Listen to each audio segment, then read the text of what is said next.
This brief video will illustrate how I modified my inexpensive Uncle Mike's magazine carriers to be angled outward from the belt, so they don't threaten to give me an appendectomy every time I bend down to pick up brass. This is an unaltered Uncle Mike's kydex 2-place single-column magazine carrier, intended for 1911 magazines. They are also made for common double-column types. They are available in either belt loop or paddle styles. This obviously is the belt loop type. They're about $20 and are essentially zero maintenance. Some of the larger sporting good chains like Wholesale Sports or Sportsman's Warehouse might stock them, or you can order them from all over the almighty internets. I got the idea for this project when seeing another shooter's gear during a recent match. This method is very simple and not very expensive. Go to your local hardware store or plastic store, those exist too, and get a sheet of appropriate material. Now, I was after plastic, but when I got to the store, I found these scraps of rubber in one of their scrap bins. And you can see it's maybe 3/16 inch thick. I might end up using two thicknesses. They figured it was a ½ pound. It's actually quite a bit less than that, but they charged me $1.75 for both of these pieces together.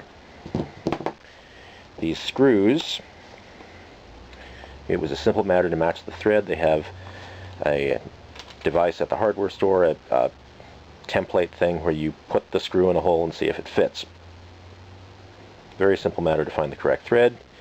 The screws were 15 cents each. Since I have 3 of these carriers, I got 6 screws. And I got them at 3/4 inch long.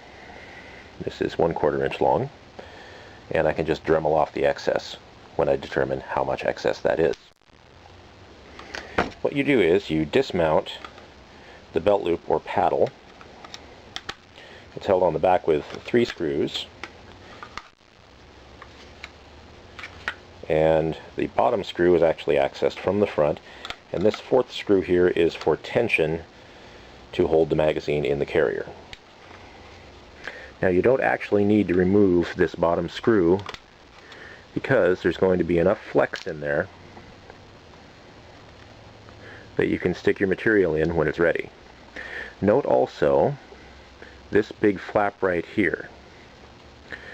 If you're using a proper width belt like 1 3/4, which I got from a nearby Tandy leather store, the belt will go through here, here, and here, and you don't need to worry about the belt skipping over because it's filling the entire slot.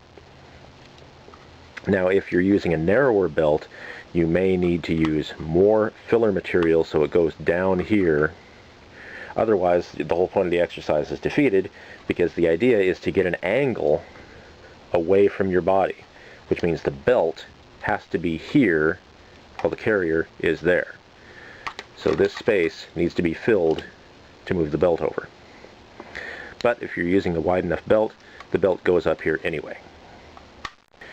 When disassembling, take care to not lose the other side of the screw, which might come loose from the plastic or kydex or whatever they're actually calling it. Make sure that gets popped back in there before you insert your new screw. Then you take your material and your partially disassembled carrier, and you go something like this. See, there goes the other part of that screw again. And there's your angle. And then you eyeball this and cut it to shape with a very sharp knife. Then you take a Dremel, or make a drill out of an X-Acto knife. I'm sure you've all done that before. And you drill holes for the screws. And then you reassemble the carrier. That's all there is to it. Another thing that might work instead of a Dremel or a drill or an X-Acto knife is one of these leatherworking punches, which you can find at your local leather store. Select an appropriate hole. Maybe I want the bigger one. Yeah. Now, I've already used the X-Acto to make marks on there relative to the screw holes.